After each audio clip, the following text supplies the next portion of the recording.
Welcome. You are at the Journey of a Lost Boy panel. I'm really honored to be here and excited. It should be a good afternoon. My name is Laura DeLuca, and this is Wednesday, April 11th at 3 p.m. And you're in Mackey Auditorium, hearing session 3304, My Journey as a Lost Boy by Valentino Achak Deng. I'm going to ask right now that you give Valentino the gift of complete presence and also the gift to yourself of turning off your cell phone, and not even just turning it off, but putting it all the way away. I saw some students texting yesterday in the session, not only students, but this is a story you really want to be completely focused on. The other thing I wanted to mention is we're going old school today. We're just going to accept questions on pieces of paper written with pencil. So you don't need your app, you don't need your phone out at all.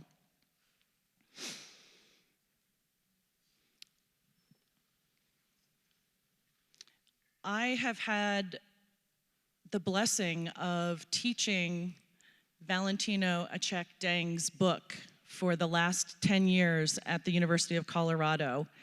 And if you haven't had a chance to read it, it's a spectacular story of resilience, survival, and just an incredible journey. So we're going to start today with him giving a short overview, some visuals, and we want this to be a very interactive session, not just us talking at you, but you asking questions. And so we'll start off with that. But before we do that, I just want to say a few words about him. I think most of you know about the book he's written, or the book about him that he's co-authored, called What is the What? Very often when I tell people I'm teaching that book, they say, what? And then I say, what is the what? So it's an incredible story of 17,000 young men who fled civil war in Sudan, but instead of just a political history, it really tells you about the history through the lens of Valentino's specific experience. And of the 17,000 who started in South Sudan, only about 10,000, if I'm correct, made it to Kenya. They traveled across the border to Ethiopia, and the hardships that he faced literally are unfathomable.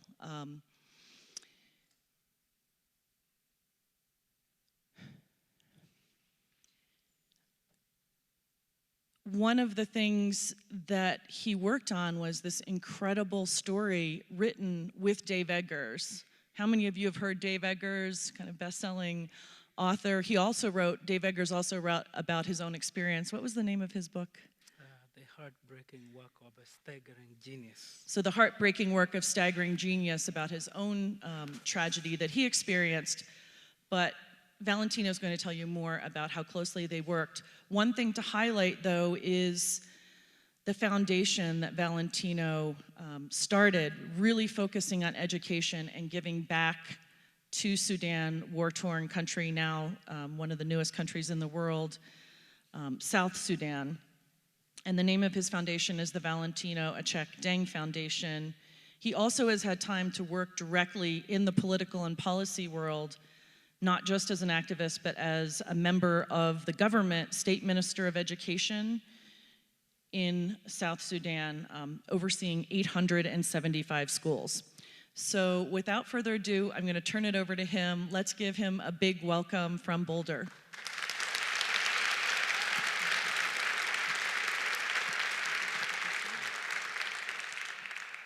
Thank you, Laura. It's good to be on the stage with you.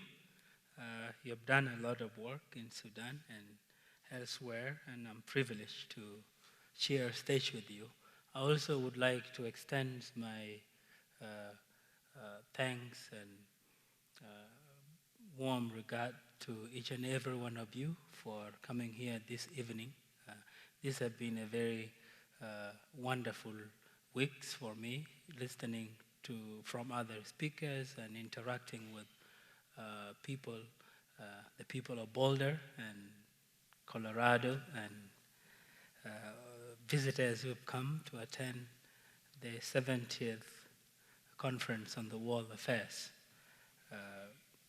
I feel honored to have this stage this evening to share some of my past experience and the experience that I'm going through and things that I'm doing now. The topic for this session is my journey as a lost boy, which actually isn't my only personal journey. It's actually a story. It is a story about young people. It's a story about war. It's a story of displacement. It's a story of migrations, and a story of humankind. In 1983, a civil war broke out in South Sudan. Southern Sudanese have taken up arms against the government of Sudan in Khartoum to fight for self-determination. And as a result, war was extended to the southern region, and many communities were targeted. They were targeted because of their ethnics background. They were targeted because of their geographical location. They were targeted because they were supporting or sympathetic.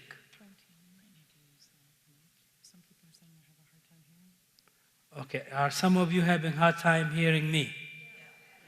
Wow, so you want me to use this? Excellent.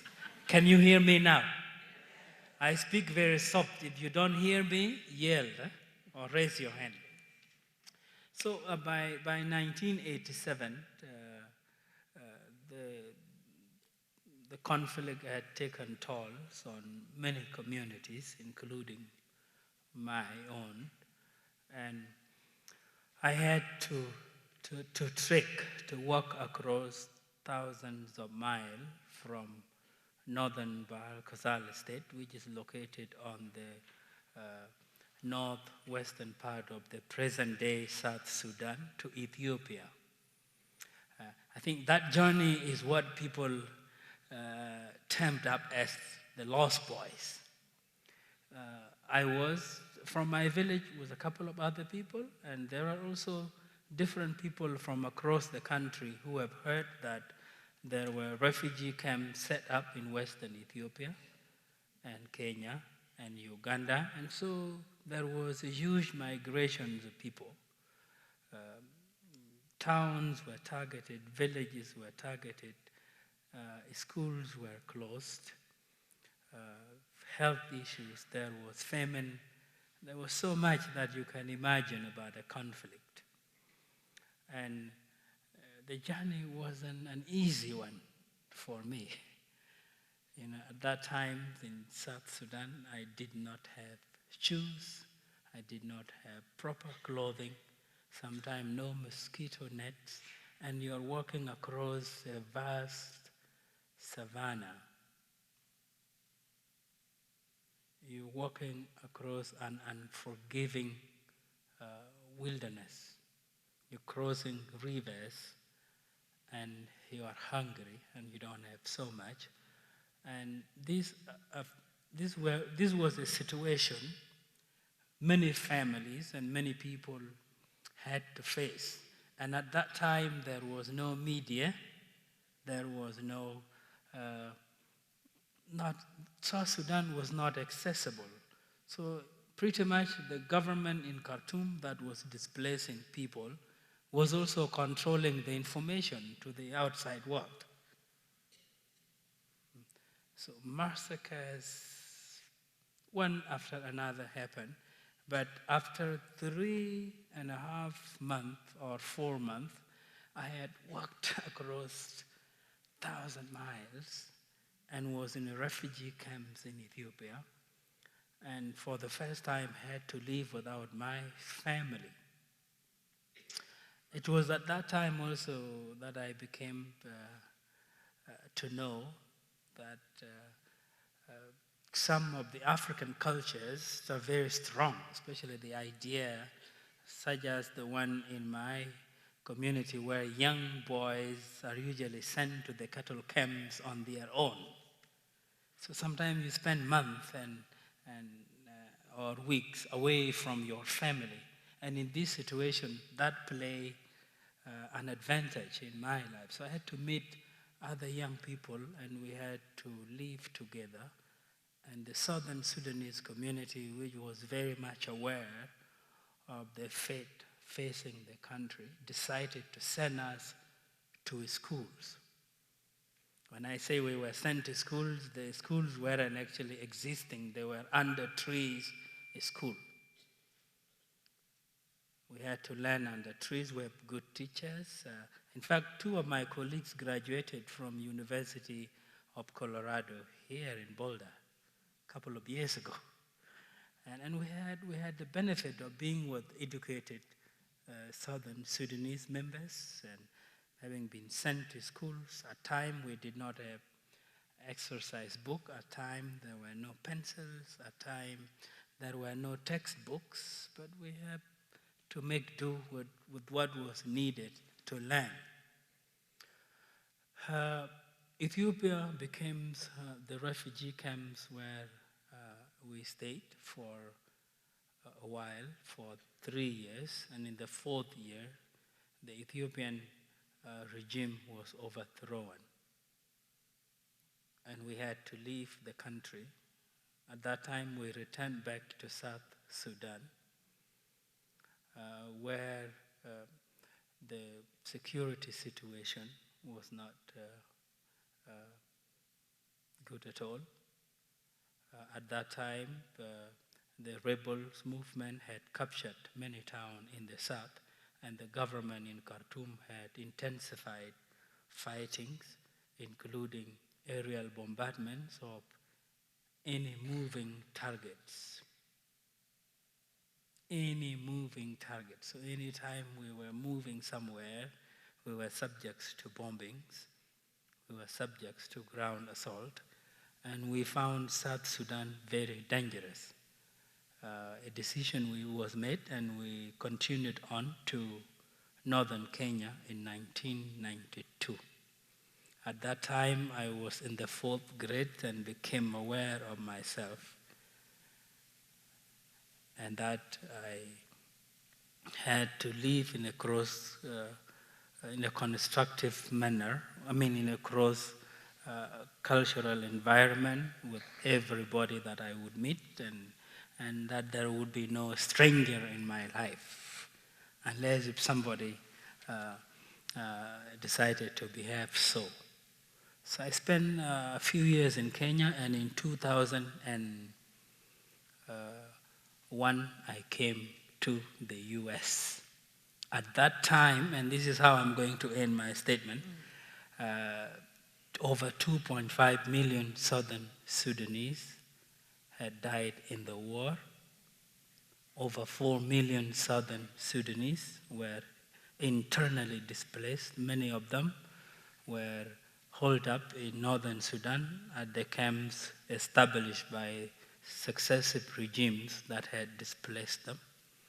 At that time, over 1 million Southern Sudanese had left the country as refugees, including myself. So when I came to America, my flight was on September 11th. And I was stranded in Nairobi.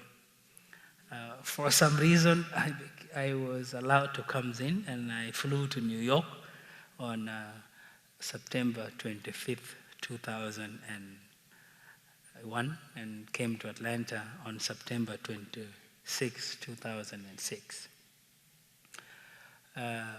It was a blessing, but that also began a new challenge. As you can imagine, somebody growing up in a place that is not a city, no tarmac road, no towers, no technology. I began my life from scratch. And I approached it with positive attitude, with the goal to integrate here and live here. And it has been fun and very fortunate. So what I've done so far is I lived here. What is the word was published because I did not want to come here and keep quiet and pretend that all was normal back in my country. And I think that's what the book addresses so extensively for your benefit. And I've gone back since then, and I've worked through our charitable organization. We have established schools. We have educated hundreds of children. And we have recently opened a boarding school for girls to address the girl-child education. I think I'll just stop here for your briefing, and because I've done this so many times, and sometimes I do not know what people want to know or want to hear. I'll give this back to Laura.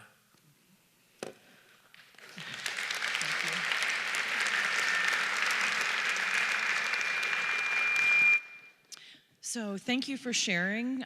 We will keep this very interactive so that Valentino knows what questions you have. I'll start off with this incredibly positive attitude that you've had given all the challenges you've faced. I'm curious about resettling as a resettled refugee, coming to a third country, coming to the United States. You faced some challenges going to the hospital, getting treatment there. You faced some challenges living in Atlanta, starting off with the book, being robbed. Is there anything you can say, lessons that you've learned, or lessons for us as how to welcome refugees in this country? There are a lot of lessons that I have learned through my own experience and also through experience of other immigrants. First of all, is resettlement is a tremendous idea. It's an idea that helps someone who have been displaced for long to have the opportunity to go to his second homes, a place where they can gain a residential status, work permit, citizenships, and live a new life, and maybe be able to come back and help in their countries when whatever reason that displaced them is resolved. So in my case, resettlement became an opportunity for me instead of just living in the refugee camp and staying in Kenya, and the conflict continuing in my country. It gives me an alternative to come to a country where I will gain a citizenship status, have the opportunity to work, make money, serve, and have a future. That has happened. I am a US citizen. I have worked here, and even the slides you are seeing behind me are a result of having been able to resettle here and then going back to my country to share the benefits of my success. For many immigrants, resettlement also posed many challenges. One example is that when somebody is resettled, let's say, for example, in the city of Colorado, they are often placed in areas where resettlement agency can afford to rent homes for them. Quite often, those neighborhoods are also neighborhoods that are struggling themselves. And when a visitor comes and stay in a place like that, they quite often don't have a lot of access to what they want: better jobs, better school, being able to afford to buy a car, and they struggle. Many immigrants struggle. On my own, I did not go through that. I actually got a good job. So I work at Best Buy. I work at the Atlanta Decorative Arts Center. And through my exposure, I had a good employer, good company. I was making some money. But when I bought my car, I even had my own challenges. I had 2 accidents in 30 minutes. You see, here I had a mentor who assisted me to buy my car, and it was cheaper, a brand new Toyota Corolla. But I had challenge. I thought that was all I need. And then on the first day, 2 accidents. Within 30 minutes, I said, hey, this car is going to kill me. But that car would help an immigrant family to drive at a distance and look for a better jobs and help themselves. Many don't get that. At times, some families come with a huge number of children. The children need to go to school, the parents need to have job, and you know what it takes to raise children here. People go through that. Okay. So we have some interesting questions here. One is really about bringing us into that experience of first arriving, what it's like. In particular, we're in Colorado, the city of Boulder, Denver area. What's it like to experience snow? Maybe in Atlanta you didn't have that as much. But just, can you bring the audience into the experience of first arriving in the US and what that was like? It was, okay, well, the advantage I had is I didn't have to go through ESL classes or orientations. I pretty much I had completed secondary school in Kenya and some college, and it was an advantage. So I could ask questions about what I need, where I want to be, what I want to do. And with that, the infrastructure in Atlanta is big compared to anywhere I have been. Even from driving from the airport to my place on a 6 lanes highway, and my immediate concern would be, would any car knock us, or what is this? It's too many cars driving on the way. It's something nobody would think is a challenge, but you go through that because you don't know the area. At times you struggle with your refrigerator, what you would put in the refrigerator and what doesn't go there. But again, as I told you before, I was very fortunate because I had a group of volunteers and people that I met immediately. There was a friend of mine called Mary William who was running the Lost Boys Foundation in Atlanta. Mary is a daughter of Jane founder. In fact, one of my first visitors was Angelina Jolie in my apartment, whom I didn't know at that time. She was with her boyfriend, a big guy called, is it Bobby Thornton? Something like that. He's a star. And I didn't know who they were, and they were in my apartment. Later on, I came to know them. I'm like, God, these were my early visitors. So I had exposure, and I was assisted. But again, you go through things like getting on the train alone, getting to know your stations, sometimes falling asleep in the train and going past your station. And also, when I looked for my first job, I went to a farmer's market, and I've never applied for a job before, and they asked me for my resume and all of this, and I said, I can walk. So why do you ask me all of those things? And it was good that I didn't get a job there.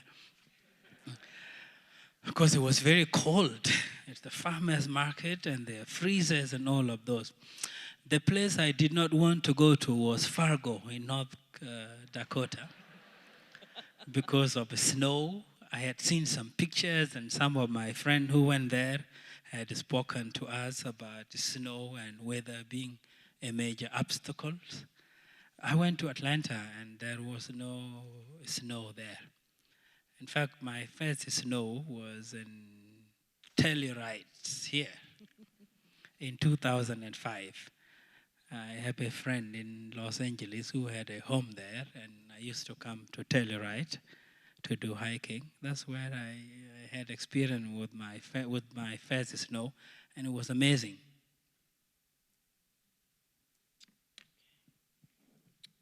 So many questions. People are very curious about your journey. I'm going to shift a little bit forward. We've been talking a lot about the past and the hardships of your journey. We will get back to that, but particularly the current situation. One of the questions is, can you tell us about the current situation? Is there anything as citizens that we can do to help improve or support what's happening or help make things better? That's a very good question. The life experience I explained before are not that of my own. In fact, South Sudan had been through long, daunting struggle. And by early 1990s, the American government had become fully aware of what was happening in the country, and many Americans and people from Europe started coming to South Sudan, including some of them who were miters as journalists and stuff like that. And the American involvement had actually been what led to the present day independence for South Sudan.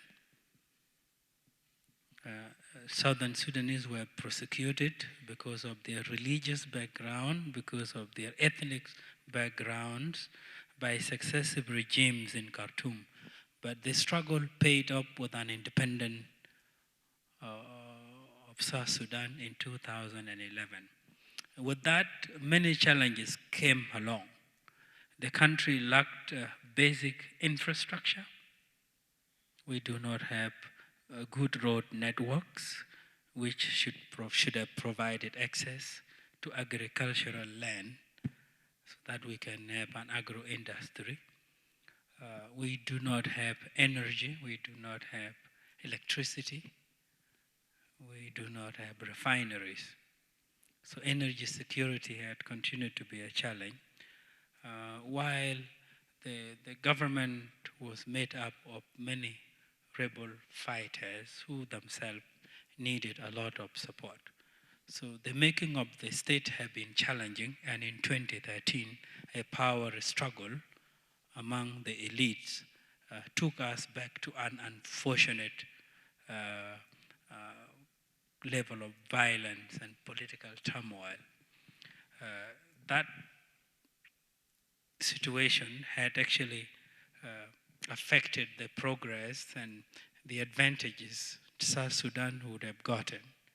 And we have now been going through civil unrest, and it's a situation that still needed America's involvement, starting from individuals and the American government. And the involvement I'm asking for is a neutral involvement where the US government should back up the governments and bring the rebels in to mediate, negotiate, and lay the ground for development of this country. We've gone back to a situation where millions of kids are not in school. Hundreds of families are starving, and the government does not have the capacity to do that. So we're beginning to feel again that America, that helped us gain our independence, is not as involved as it should have been to help this young state, because we are surrounded by every state that needs something from us, including the Sudan where we separated from. You don't help somebody to become independent and then allow him to be taken advantage of. It would be a big mistake. So that's what scores the present day challenges. But as individuals, like we're doing at the foundation and with my teams and with other people, our efforts are meeting the demands of the people and what people need. Does that answer your question? Okay, so this is also back to your actual journey. There's curiosity, interest. How did you stay positive? How did you handle the hardships without being beaten down? What were you thinking? The answer to this is simple. If I don't stay positive, who then would be positive? Throughout humanity, people have experienced both positives and challenging experience. What I went through was a result of a historical struggle, of war, of suffering, of famines, of diseases, but I survived. And here I am, and I have a lot of privileges. I have friends, I have people who back me up when I need what I need, people we laugh with, we joke with. And even as I speak with you, I'm married. I'm a father of 4 beautiful children, 2 boys and 2 girls, and my wife. What happened is a part of history, and a history of war, like it was in the First War and Second World War and all of the other wars. I drew my lesson from the history of Exodus in the Bible. I'm a Christian, I'm a Catholic, and throughout my struggle, I was raised very mindful of the biblical history. Even as I was in the refugee camp, I would always read the Bible and say, damn, I was not alone. So humanity has been through a lot, and it is through experience of people like me that give hopes and courage to others to face the challenges that they go through. So I consider what happened as my past, but I then have the future to live, the present and the future to live. Thank you. So this is a shift to a question about gender. One of the people in the audience has a question about why were the girls left behind, the so-called lost girls at the time. About 4,000 young men were resettled initially in the 2000s, around the time you were, and there were only 89 girls at that time, later more. Can you say something about that situation between boys and girls? No girls were left behind intentionally. I was one of the leaders in the camp, and I was a psychosocial worker. I was a reproductive health motivator, and I had participated in a lot of community organizations in Kakuma refugee camps.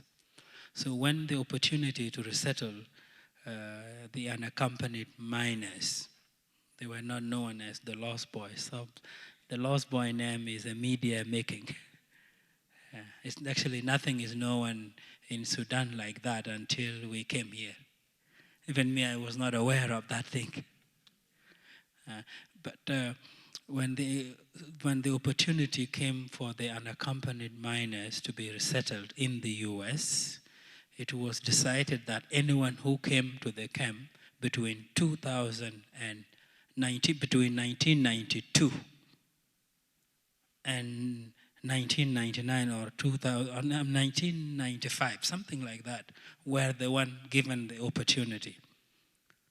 And so there were already lists of unaccompanied minors in their groups that were forwarded to the UNHCR. And the UNHCR gave that list to the Joint Voluntary Service that processed resettlement cases. So they would put up names and people will come and do interview. The mistake with that selection now is that culturally, girls were not allowed to live on their own or be mixed with young people as boys were. So girls were adopted by families who were in the camps, and many young girls who had grown were married, most of them at very young age. So when this opportunity came, their names were not in that listing. However, some very young people were allowed to come with their families or whoever they add on their list. That is the opportunity that allowed some of the girls to come. So girls were not left behind intentionally. This is not saying that there were no girls also. Some of them who were there got married. And some who were very young and through maneuvers with humanitarian agencies were given the opportunity to come. Does that answer the question? Yes. Thanks. Okay, so this is a question about surprises. Going back to first arriving in the United States, what surprised you? And one of the audience members wants to know more, if you were giving advice to a new immigrant, a new refugee, what would you say to them? If I were giving an advice to new immigrants and new refugees, is that they should be courageous enough to interact with their host communities. They should go to social places like churches and not just pray, also meet people and talk to them. At their workplaces, they should ask and investigate what somebody do to go, be it about going to college or changing your jobs or moving to a different areas. Because sometimes somebody would be brought to Denver and they only know Denver. It may take them years to move anywhere. But there are opportunities even within the state of Colorado. So they should be open enough and courageous enough to ask questions and meet with people and interact with people. The Americans I have come to know are the most passionate people, especially when they know how to help or they can be of help to anyone they would. Don't be told that America is a very difficult place and Americans are not good because there are all these wars happening. I've traveled and I've lived in many countries, and I can admit to you there are no most passionate people that I have known than the Americans. It's not all Americans, but there are many passionate people and people are willing to help others out of their own. Even the government here have policies that enable people to help others than governments elsewhere. Can you say something specific about, you said being helped or working with someone who was particularly generous, and then there was also that question about what surprised you? What very specific things surprised you? What surprised me? There are many surprises. There are many surprises. You know, when you don't know thing and you don't know people and culture, sometimes you had opportunities. You know, one time I sat next to Matt Damon in New York, and I did not know who he was. I sat next to Len Armstrong, and I did not know the guy. And one of my biggest surprises is being invited to speak at the Clinton Global Initiatives. And the person introducing me is President Clinton himself. You know, those things don't happen very easily, right? Yeah. So, you know, things like that, you know, and they are here. Opportunities are available here. Yeah. The development in this country, the infrastructure in this country, the social network, the ability to be able to live wherever you want, if you can and if you want to, is just wonderful.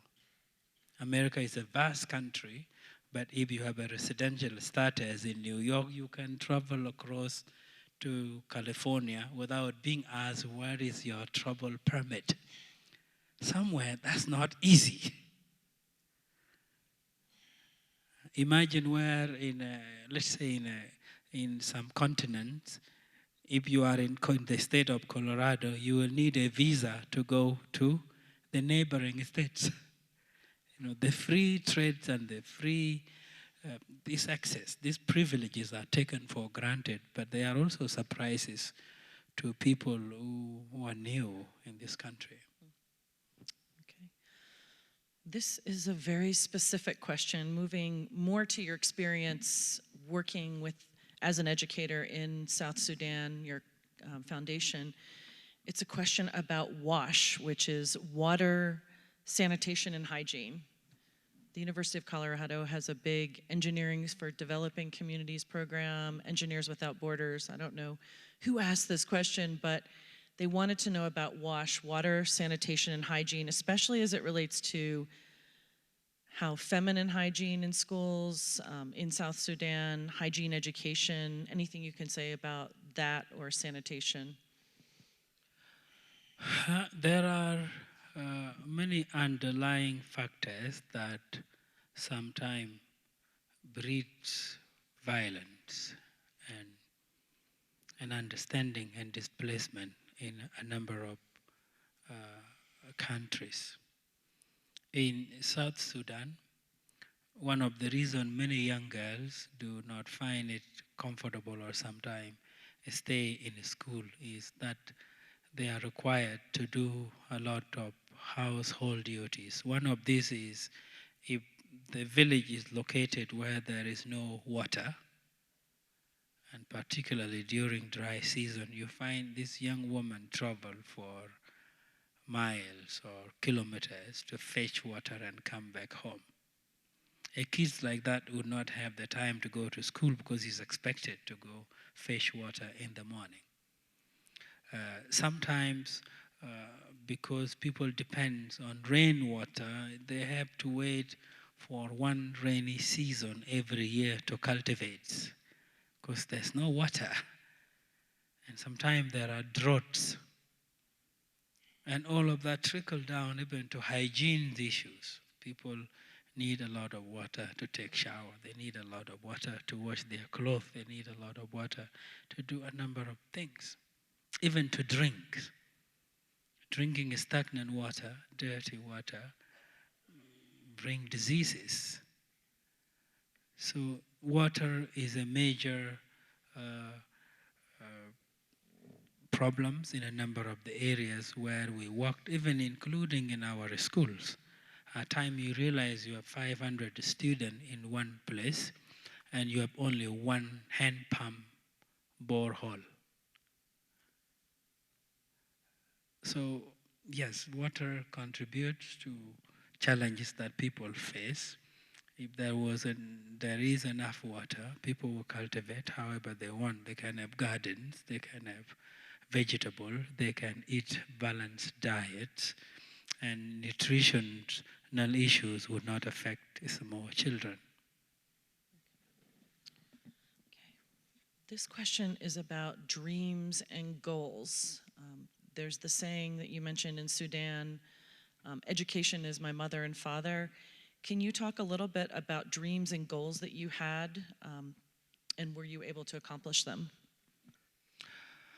I had dreams. One of the dreams was to be able to be of service to others. And I have done that even way before I come to the US. I've been a community mobilizer, both at my community and church level and at a regional level in Kenya. I did that through sport, through church, through community service, through forming a small Christian community and group of people to work with. So when I came to the US, I also became a big brother in Atlanta, and I provided counseling services to young people. I think the first time I came to Boulder was about 2002 to speak at at an advertising agency company here, and I was given that opportunity because I was a member of the Big Brothers and Big Sisters of metropolitan Atlanta. Through that, when the book came out, we also committed the book revenues into charitable cause, and we started a foundation with that. And the school you see behind me, they are an institution that we established, and they are free, and we're providing educational opportunities to many young people. I was appointed a state minister for education in South Sudan through our work in the educational sector. I'm not a politician. I was just asked to come and help reforms some of the state's educational programs. So I've actually been of service to others, and it is the same thing that I do when I accept to come and speak here, is that I know through story sharing, we benefit from each other's. Somebody learn what to do with the story you hear from another person. And what has been a major success is the book that actually any Americans who come to South Sudan has always been given to read. And had I decided to keep quiet with that story in the past, it would not have been very helpful. And I am moving on. I am one of the young leaders the South Sudan have, and we'll see what the future have for us to develop our country and connect with the people that made it possible for us to be of service to other people. So you mentioned the book, What is the What? You go into great detail. Dave Eggers goes into great detail about the journey. There's still someone in the audience, even though we've asked a version of that. Describe your journey in detail. Were you with family or friends? How did you keep going? Were there days when you wanted to stop? How many people traveled together? Was it frightening? Where did you get food? That's a lot of questions. It is, when you talk about this journey, you gotta consider the cultural settings of where the journey took place. South Sudan is a place where also communities are very sympathetic and very welcoming. People they do not know or strangers, and that actually helped us through our journey. So will comes in hundreds, sometime in fewer numbers, and where you settled, the chief of the area or the rich man of the area or the spiritual leader of the area would welcome you and then mobilize the community to provide you with food, water, and you're shown where you are. I remember one time we come to a village that had nothing, but they had just hunted an elephant somewhere at a distance, and there was a water pond there. It was in March, and they said, we don't have plenty, but we can show you where there is an elephant, and you guys can eat from the elephant's meat. We did that. We have to eat elephant. So those generosities were available, and they made it possible for us to live from one place to another. Sometimes somebody would volunteer to take you to a direction where you will not get in trouble. Those things happen. Yeah. So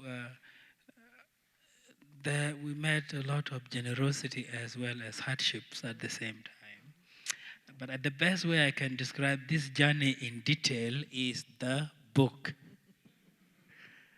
Because I'm talking about the details of 30 years ago.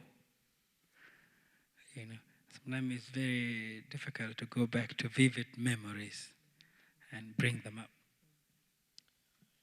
Okay, so this is a shift to more about causes of the war in Sudan, and particularly oil. We haven't mentioned oil. There was a religious dimension you mentioned. Is oil a resource curse or can it be a resource cure? Can you talk a little bit more about the role of oil in the conflicts? I do not believe in the idea that oil is a resource curse. It's like any other resource anyway. We make it a resource curse. Because where there is oil, well, people see abundance, people see opportunities, and different people comes in. And what I've learned of late, when there is even a conflict in an oil-producing country, the conflict does not originate from the owners of the oil themselves. It is brought to them. The Southern Sudanese I have come to know are not even aware about the oil's abundance and the money and all of that. You know, it's a country that has a long way to go. But I think for some reason the leaderships and whoever interact with them make the oil a curse. Saying that oil is a curse to me is similar to saying that the rivers we have, the mountain we have, the wilderness we have, all the good things that nature has given us should be a curse, right? Why? And of course, unfortunately in South Sudan, when South Sudan separated from Sudan, it went away with all of the oil revenues. And even the leadership is very innocent about how to take care of their own business. As I speak today, the oil tariff they have negotiated with Sudan makes them give more money to Sudan than they get themselves, who own the oil. But this decision was made by some naive leader. He didn't know what he was, but the people who were helping him did not help him negotiate a better deals for the oil tariff. Yeah, I can talk a lot, but I don't think oil is a curse. It's sometimes when someone is innocent, they are taken advantage of. And it is who he or she who take advantage of them that make their resource a curse to them.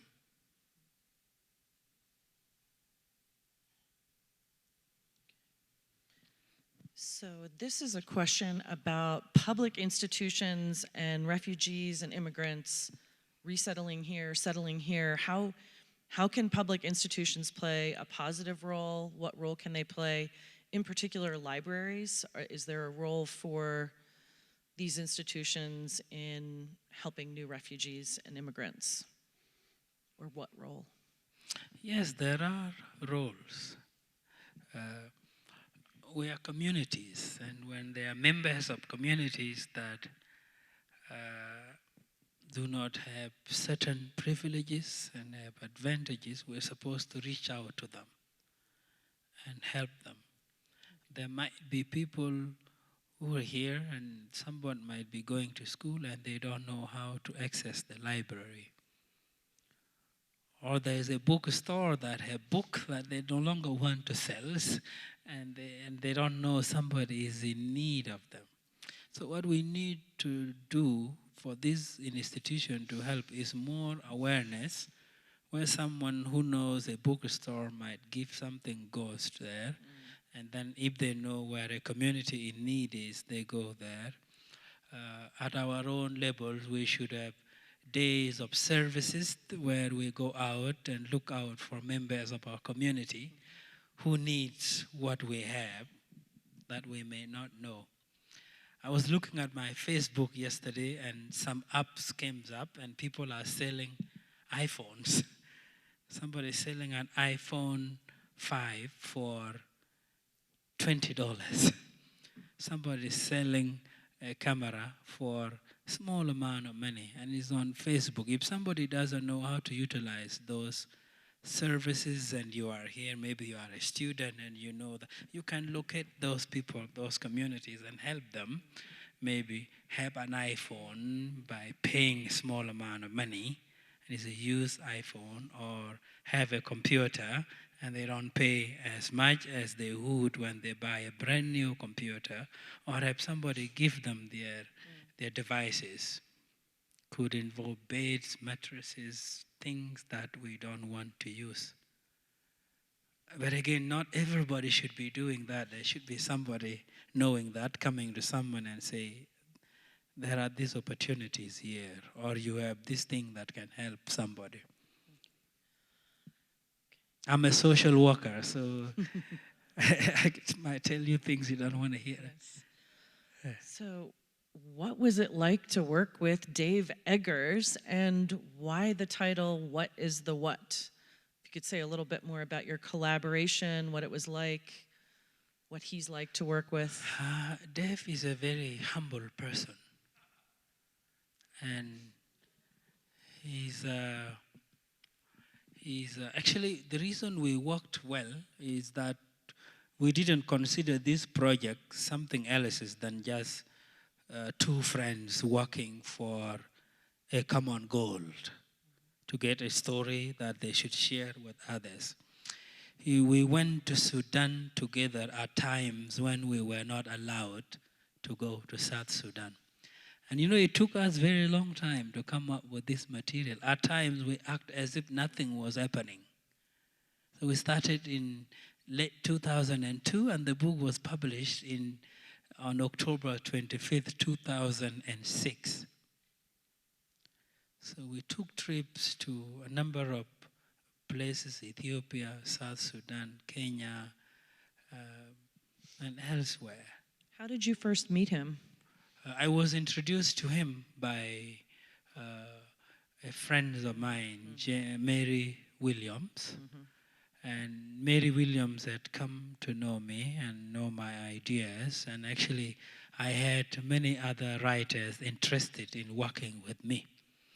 But I was not certain about the people I was meeting. Some I do not know and what I was. So with Dave, we actually started from a friendship point of view. You know, when we met in my place in Atlanta, I came to his wedding, my first American wedding. I remember I have never known of the idea where the bride greets everyone, and I'm like, this is too much work for her. So we started at that point, and we became a family. We came to know each other's. And it's not easy working with him, because I would do something and then it is distorted altogether. And I'm like, no, this is not how I want to tell this story. But then he's like, but the reader will not get it the way you want. So sometimes when you work with an author and you're not an author, you know, you go through some techniques, some writing. Like when we use the incident in Atlanta as the platform to tell the story, right? For me, it's like a small thing. I was mocked and it is over, you know. But it has the meaning in my story, you know. And it became something people say, you were mocked in Atlanta. How dare that happen in America? And I said, tough things happen somewhere too. And do you know how many people get mocked in America? I was not the only one. In fact, I survived it, right? So these things are normal, they happen. So working with Dave was both fun, challenging, exciting, and we got the materials out. And the title, I also know from teaching this If you book. put everything I have said together, we still even have more words to us. Right? Around us in the book, the title doesn't have a specific meaning. In my personal way, it's like, why the war and what was it for? Why do many people have to die? You know, but some of it were naive questions that I would ask when I was young. I would not ask them in the same way today. So in that answer, you touched on issues of family, becoming close to David's family, Dave Eggers. There have been some questions about families. I know some families were reunited with refugees coming here. Can you say anything about family, your own family? My family is there. My dad, my mother are there. My dad is married to many wives. and we're many children, we're many siblings, a big family. It's actually one of the reasons I've gone back and spent a lot of times there is to be able to interact with the family too. I have become an inspiration to many of my younger siblings and even the elderly one. So my mom and my dad are there. We left it out from the book as a suspense. You will maybe read about it another times. I told you before, I am married. I'm not going to marry many wives like my dad. But yeah, my family is there. When you go back to Sudan, what do they notice about you after living in the U.S. now since 2001? Is your language the same? Do you speak Dinka language, or Yeah. does it sound the same? I do not only speak Dinka, I write Dinka. Arabic? So I told you I am a Catholic, and when we were taught catechism, you actually are taught in your native language. So I became to know the Dinka literature. Part of it is what has actually enriched what is the word, because I'm telling things from my cultural perspective, through storytelling, through chronological accounts of events. So yeah, I speak my native language, and I speak it very well. I do not speak it. I speak Swahili. I speak other languages. I've had advantages of traveling from one geographical area to another, so I speak more than one languages. On languages based, no problem. Socially, I have come to know a lot, so I think in a diverse terms.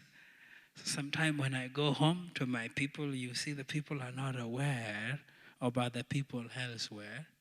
Somebody doesn't know even how far it takes me to fly back to the village. And somebody would say, why can't you stay here forever? And I'm like, if I stay here, I will not be able to do the things I'm doing. So it's actually, the advantage I have is that I have borrowed from other cultures. And with that, I am able to discard what doesn't work where I am, that work somewhere.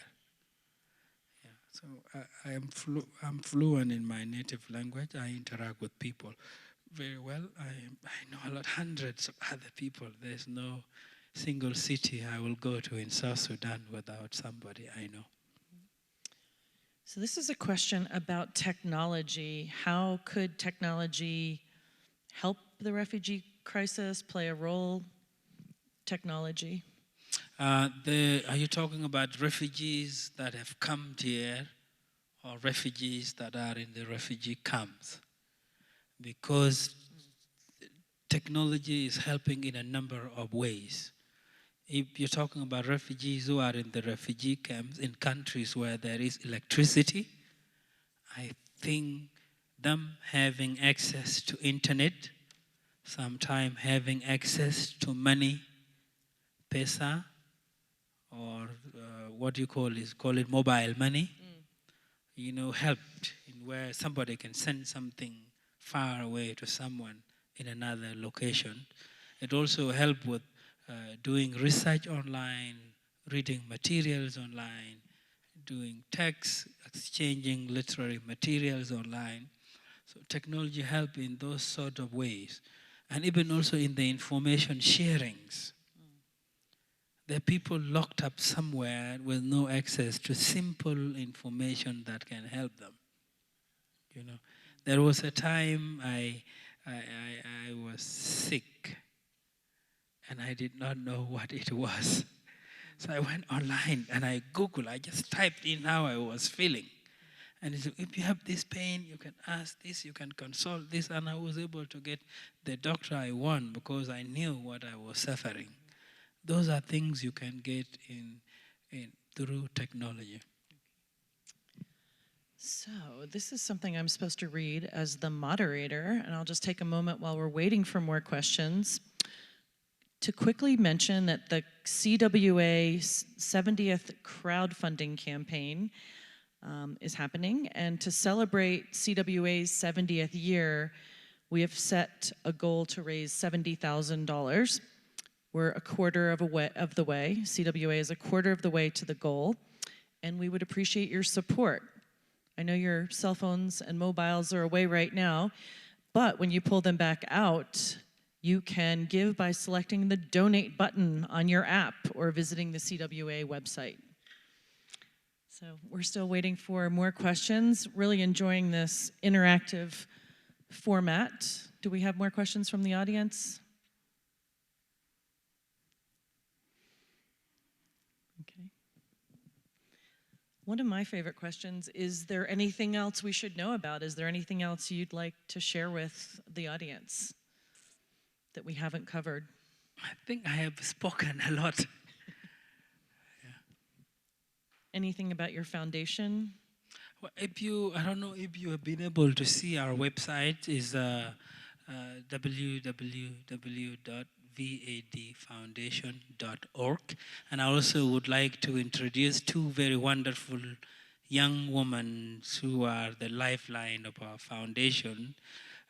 Our development director, Kira Sibet. Could you stand up? People see you. They're shy. They don't like being seen. She's a big force behind our success. We also have Kara Walden. She's our program manager. If there is anything I have not stated very clearly, you could talk to them. They know more than I do because they work behind the scenes. One question related to that is really related to global development, international development. If you could talk about how best practices for global development, for international development, what kinds of things need to happen. You mentioned on another panel the importance of infrastructure. Is there anything else that you would say in terms of collaboration, an organization like yours, how to get things done most effectively? On that ground, and partnerships. Or in that front, I've actually realized that so much money goes into humanitarian support. Let's say, for example, the United States have spent $11 billion in South Sudan during the last maybe decade, from 2005 up to now. They're building the capacity and a number of other things. But if you looked at that amount of money and what it should have been done for, you would say if part of that money had gone into development aid instead of humanitarian interventions, and with that money you could have helped build roads, bridges, electricity, and develop an agro-industry. I think you would have a country that have a market, that have commodities, that is utilizing their agricultural land because there is excess, and they may even have been able to do import and export with the US. But I think sometimes we wait until there is a political or economic crisis, and then we spend money on humanitarian work. That means that money ends when conflicts ends, but then you have nothing to show with it because it was spent on emergency. I think something needs to be thought out about identifying and helping states that do not have the infrastructure required to develop a local market that is sustainable, to help them create jobs, to help them employ their young population, to help them provide meaningful educational programs, including technical education. I've seen that thing is missing. Like, let's say, for example, the region of East Africa is the vast region with maybe nearly 500 million population. Ethiopia has over 90 million, Kenya has over 50 millions, Uganda have over 20 millions, Rwanda have a few million, South Sudan, Djibouti, Somalia, but they don't have a regional markets. And no investment goes there. If they have a market and people have job, people who have things to do would not be so mindful of being trained as soldiers to go and fight wars. They don't know. But because we have a young population that don't know what to do, sometimes they become subjects to dictators who can come back and say, we are this tribe, we are this ethnic community, we must pick up arms, we must overthrow the government of that ethnicity. And then we see cycles of political violence, one after another, because so much of the population is idle. That's one. You can go ahead. So moving from more of the political policy level to more personal questions from the audience about the refugee camps themselves, and particularly one of the questions is, was there happiness and comfort while living in the refugee camps? Was Ethiopia or Kenya better? So happiness, I remember students being surprised, that section that you wrote about the girls of Penudo and kind of teenage crushes, those kinds of things. Is there anything you would say about happiness in the camps, and then also what it was like to be reunited with your family? You see, camps are not violent places. And that is why they become areas where displaced people are sent to. So take, for example, Kakuma refugee camps was established in August 1992. It means people were born there, people got married there, and families were started there. Some people went to school there. Some people who are medical doctors, engineers, and whatever were born there. So, and there are different cultures, and life is lived as normal as it can be lived somewhere. It's just that somebody is displaced. And even in some cases, living in displaced camps is sometimes better than even someone living in their own areas, in that region. So camps were not violent. You just miss your home. That's what I noticed in the camp. I went to school there. I was a young boy in primary school. You have young girls you interact with. You have teachers. All those things that happen in high school or elementary school. And there are even technical schools in the camps. So Kakuma camps was a different situation. Camps are only difficult when they are newly established and people have just been displaced or they have just left their homes. But when they settled and they come to agree with themselves that going home isn't going to happen sooner, but I have to live lives anyway. So camps are not violent places. Okay. Unless if they are situated in a conflict zone. But those ones, you don't call them refugee camps, you call them internally displaced people's camps. Like you could have it in Syria, you could have it somewhere in Iraq. When the conflict is going on and civilians are displaced, they are given a temporal place to stay. But when they leave their country, they live in the camps. Some countries has a policy, like in Uganda, refugees are not actually confined in the camps. They are given plots to own and they can cultivate there. I don't know how the Ugandan government came up with this wonderful idea, and it is working in northern Uganda. In Kenya, refugees have camps that the government allocated, and they stay there, and they can leave camps with a permission to go to the rest of the country and return. If somebody is asking about me being happy, I was a very happy young man in the camp. Okay.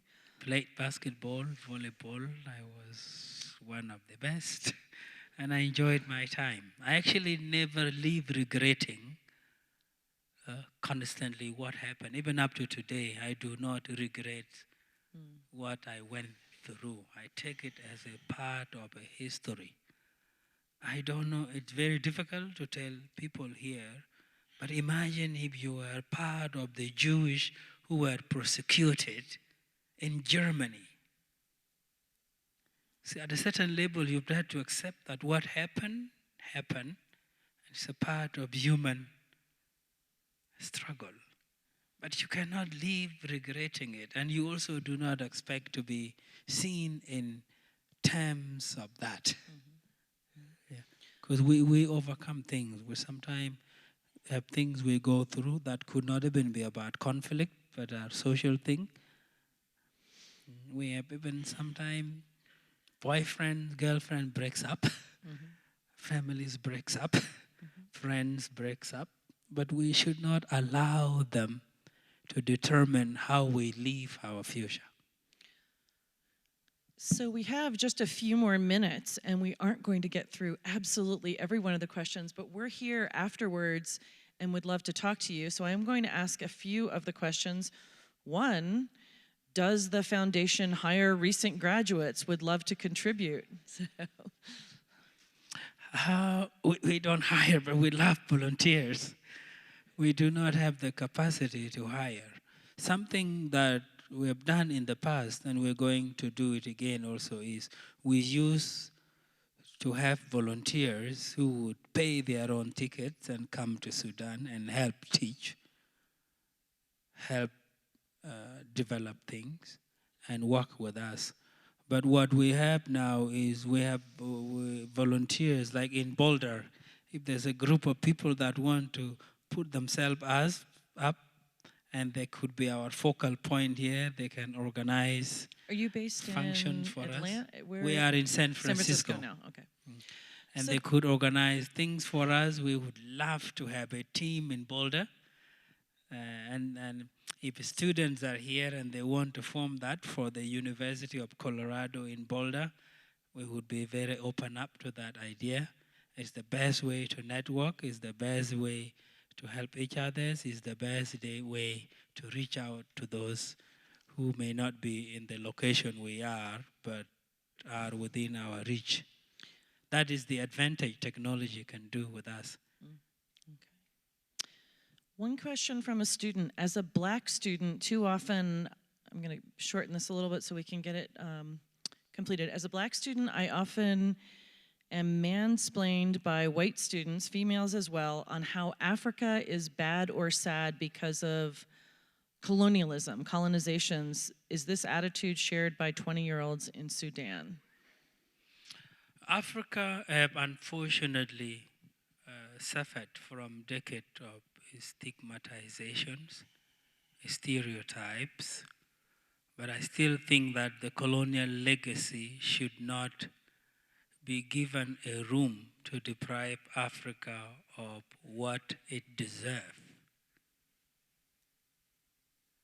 In some anthropological studies, Africa is the cradle homes for mankind. In some anthropological studies, we have very strong cultures in Africa. It's the most diverse continent, rich with natural resources, wildlife, and humans too. Do not let anything like that undermine your ability to live and share experience with people. Sometimes we get that. Even sometimes personally, the story of the lost boy seemed to overcloud everything I'm capable of, but that is not the case.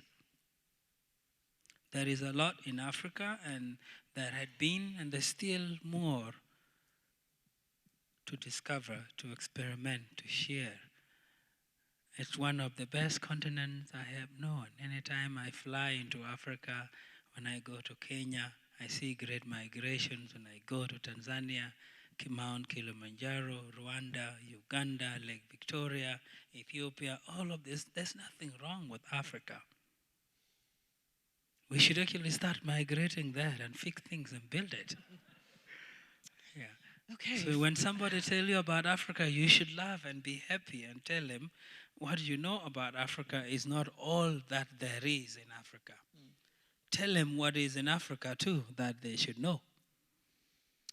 So as we transition to the end of the session, very simple question, as people have had their cell phones away. Mobile phones, technology, what age were you when you first interacted with them? Can you say anything about your first experiences with a mobile or cell phone? My first cell phone was in 2002. And I didn't do a lot of it except texting and calling. I don't think there was a lot of smartphones at that time either. And even my first phone calls, international phone call was also at that time. But it has changed a lot, right? I think in 2002, that is an era when there's just an overwhelming technological expansion. Something is developed next. And I've had fun with it, just like other people. I think we shared in this cell phone technology and computer technology. My first computer was when I was in the camp. If you read What is the What, you will realize that I was working for a Japanese organization called Wakishai. And I was the deputy project manager, and I had an IBM computer, and we would make long-distance phone calls using Thoraya. I did not know so much, but I was trained. Wonderful. So what a wonderful session. Thank you for sharing deeply of yourself. And it's really exciting to see that you've translated these experiences into policy, into humanitarian outreach yourself as someone who knows Sudan extremely well. We welcome you as an audience to come up and ask us questions, but we're officially at time now. I hope you enjoy the rest of the Conference on World Affairs, and we're here to talk to you after the session. Thank you so much.